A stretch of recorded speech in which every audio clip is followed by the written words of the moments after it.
Okay. Ever heard that saying, living well is the best revenge? Hmm. Well, today's deep dive kind of throws that idea out the window, right? Yeah. We're going to be looking at this first person story. It's called My Stepmom Took Everything, So I Took It Back. Oh, You can wow. kind of guess where this is going, Right.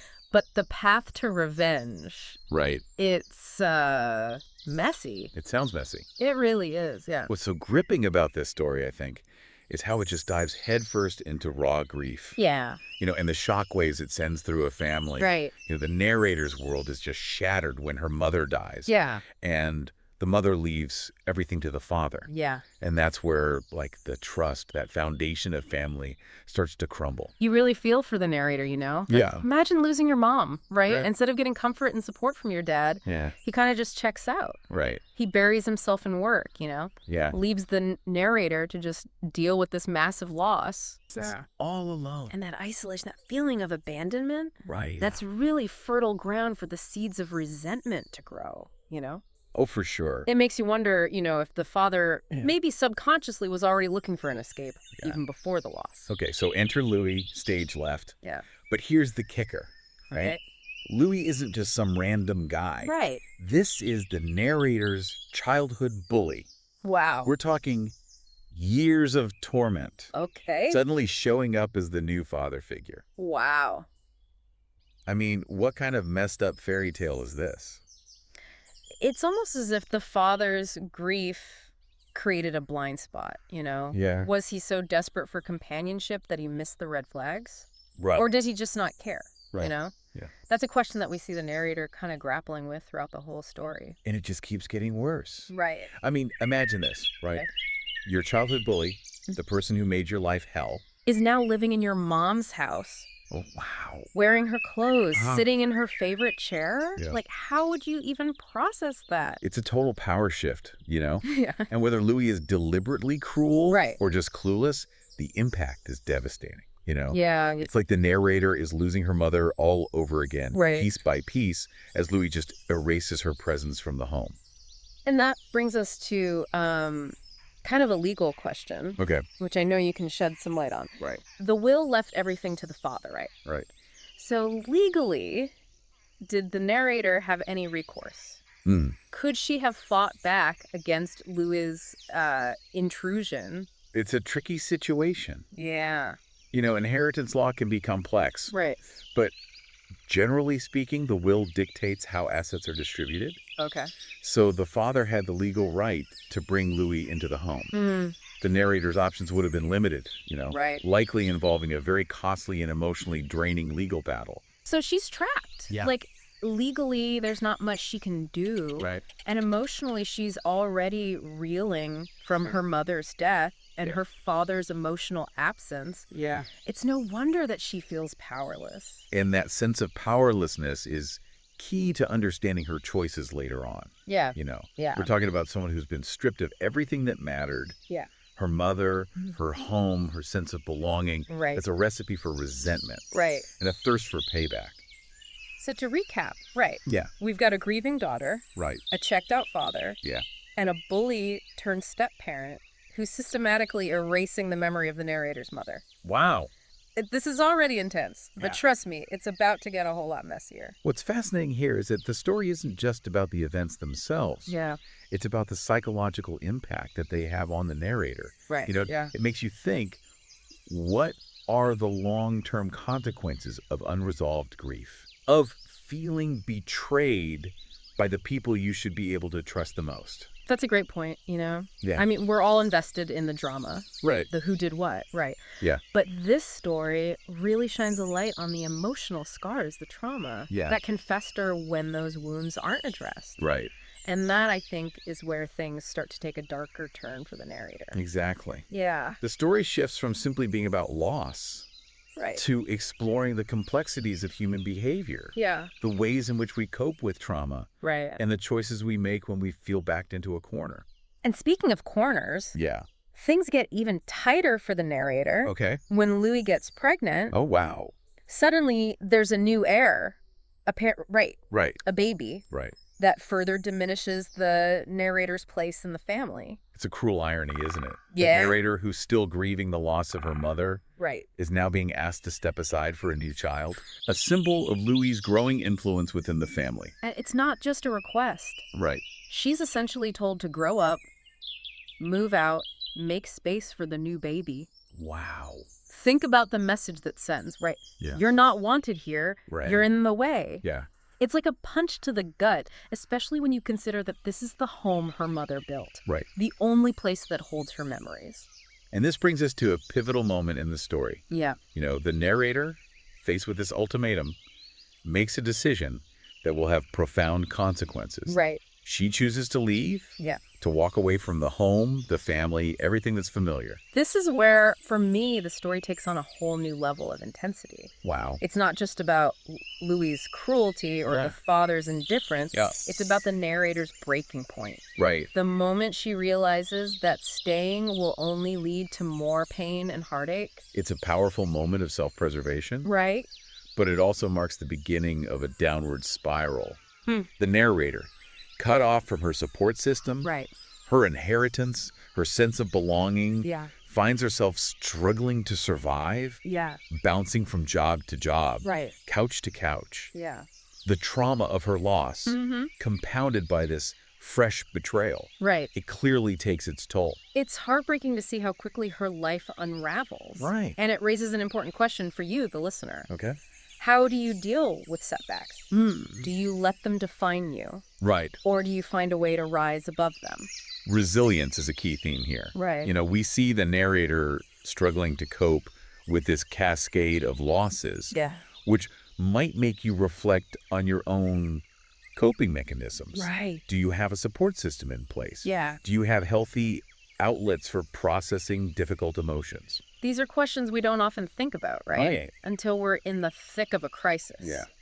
But the narrator's story serves as a powerful reminder that Right. we all need to cultivate resilience, to build a foundation that can withstand life's inevitable storms. Yeah. And sometimes that means seeking help, Right. reaching out to others, Right. acknowledging that we can't always go it alone. And just when it seems like the narrator's story can't get any darker, Right. fate throws a curveball.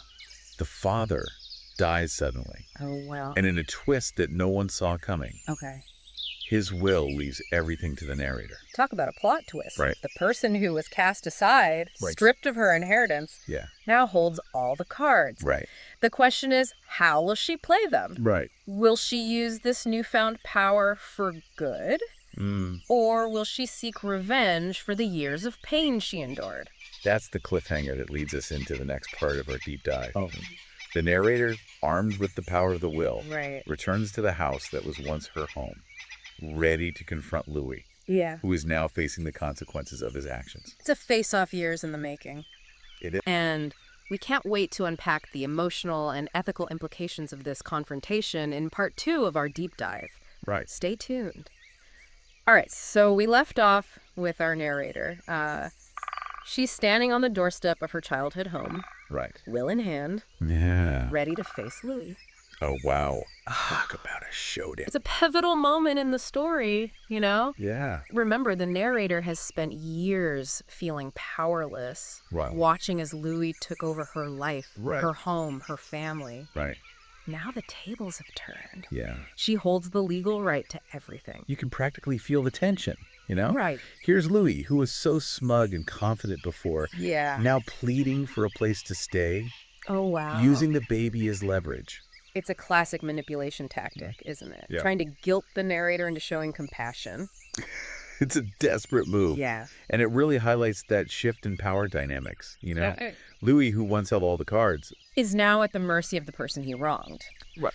But let's be real, okay? Okay. If you were in the narrator's shoes, Yeah. wouldn't a part of you want to relish this moment? Uh-huh. To see Louis squirm? Oh, yeah. To finally have the upper hand after years of being pushed around? It's a natural human response. Right. You know, we have this innate desire for justice, Right. for wrongs to be righted. Yeah. And seeing a bully get their comeuppance can be strangely satisfying. Exactly. Yeah. But the story doesn't let us off that easy. Right. It forces us to confront the darker side of that desire for revenge. Right. The narrator's decision to deny Louis everything, Yeah. to essentially mirror the rejection and cruelty she experienced, Right. raises some uncomfortable questions. Yeah. Is this true justice? Right. Or is it simply perpetuating a cycle of pain? Like, on one hand, you're cheering for the narrator. Right. She's finally standing up for herself, reclaiming what was taken from her. Right. But on the other hand, there's this nagging feeling that something isn't quite right. The story brilliantly captures that moral ambiguity. You know, it makes us question whether inflicting pain on another, Right. even someone who deserves it, Right. can ever truly lead to healing. You know, it's interesting. Yeah. This whole situation kind of reminded me of a quote I read recently. Okay. An eye for an eye leaves the whole world blind. It's like, by choosing revenge, the narrator risks losing a part of herself. Yeah, You know, that sense of empathy and compassion that her mother instilled in her. that's a powerful connection. Right. And it speaks to the deeper psychological impact of trauma. Right. You know, Yeah. when we've been hurt, Yeah. it's easy to get caught up in the desire for retribution. Right. But the story suggests that true healing requires something more, Mm. something beyond simply evening the score. So what is that something more? What Yeah. could the narrator have done differently? I mean, she couldn't just let Louis walk all over her again, right? It's a tough question. Yeah. And the story doesn't offer any easy answers, Right. but it does present us with a powerful alternative. Forgiveness. Forgiveness. Yeah. Seriously. Yeah. Forgive the guy who made her life a living hell. Hmm. I'm not sure that's realistic, even in a fictional story. I hear you. Yeah. Forgiveness is a complex and often challenging concept, Right. but it's not about condoning or forgetting the actions of the other person. Right. It's about releasing the grip that anger and resentment have on us. So in this case, it's Yeah. not about letting Louis off the hook or pretending that what he did was okay. It's Right. about the narrator choosing to move forward, Right. to break free from the cycle of pain. Exactly. Yeah. Forgiveness in this context is an act of self-preservation. Mm. It's about choosing to focus on healing and growth Right. rather than dwelling on the past. You know, I've never thought about forgiveness in that way. It's usually presented as this noble, almost saintly act. Right.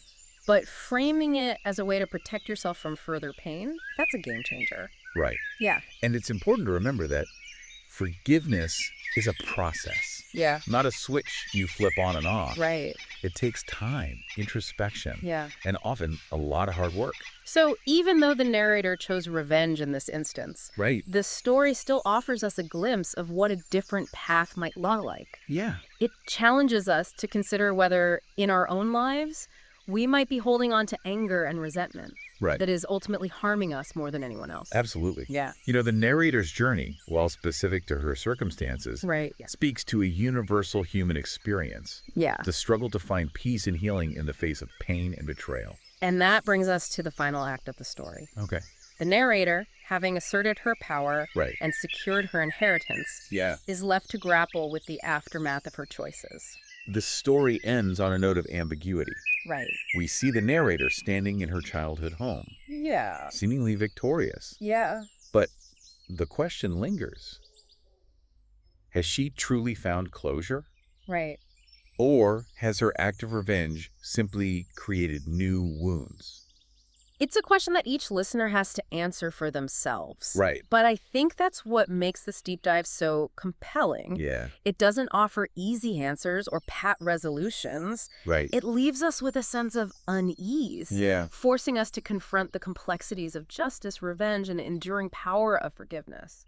Okay, so we've kind of walked through this emotional minefield, right, with the narrator. Right. I mean, she's faced loss, betrayal. Yeah, right. Ultimately, she chose to take back what was hers, Yeah. denying Louis everything. Right. But I keep coming back to this idea of closure. Right. Did she actually find it? That's the lingering question, isn't it? Yeah. The story leaves us with this real sense of ambiguity. Yeah. On the surface, you see this triumphant return, Yeah. this reclaiming of power. Right. But beneath that, Yeah. there's this complexity that makes you wonder about the true cost of her actions. It's like, yeah, Louis got what he deserved. Right. Karma, right. Yeah. But did that act of revenge, that mirroring of his cruelty, Right. actually bring the narrator peace? Or did it just leave her with a whole new set of emotional baggage to unpack? Think about it this way. Okay. If you were carrying around a heavy rock, Yeah. right, one that represented all that anger and resentment, Okay. wouldn't throwing it at someone else Yeah. still leave you with the impact of the throw? You know, Yeah. the Yeah. force of that action. Right. It's not a clean break. That's such a good analogy. Thanks.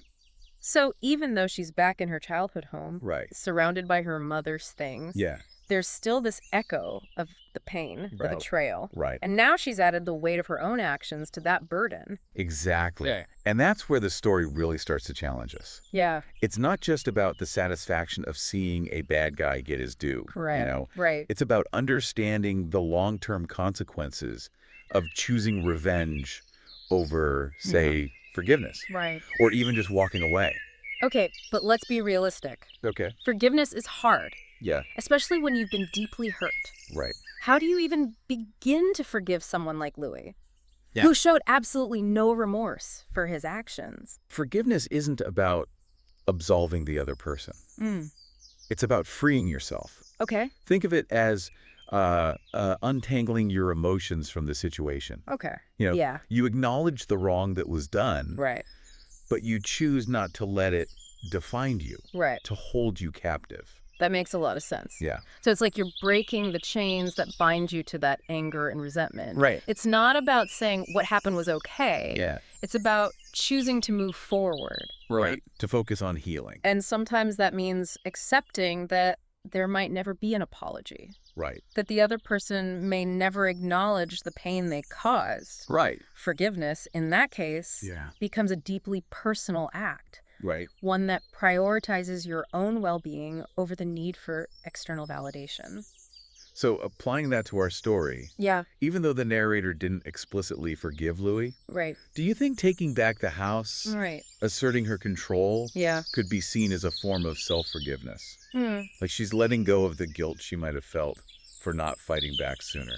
That's a really interesting interpretation. Yeah. And I think it speaks to the complexity of the narrator's journey. Right. You know, on Yeah. one level, it's this classic revenge tale, Right. but on another, it's a story about reclaiming agency, Yeah. about finding the strength to move forward, Right. even if it means carrying the weight of difficult choices, It's like she's finally breaking free from the victim role. stepping into her own power. Yeah. And maybe, just maybe, Yeah. that's the first step towards finding true closure. And that's a powerful message for all of us. Right. You know, Yeah. we all face challenges, betrayals, Yeah. moments where we feel powerless. Right. But this story reminds us that we always have a choice in how we respond. Yeah. We can choose to be defined by those experiences, Right.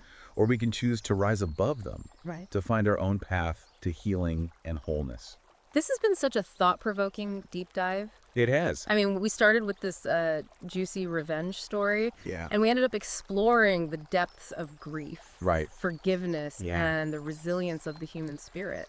It's amazing how a simple narrative can unlock such profound insights. So to our listener, as you go about your day, consider this. Okay. What does justice mean to you? And how can you find peace and healing in a way that honors your own values Yeah. and helps you break free from the cycles of pain that can so easily hold us back, right? Remember, the power to choose your path, Yeah. to write your own story, Right. lies within you. Thanks for joining us on this deep dive. We'll see you next time.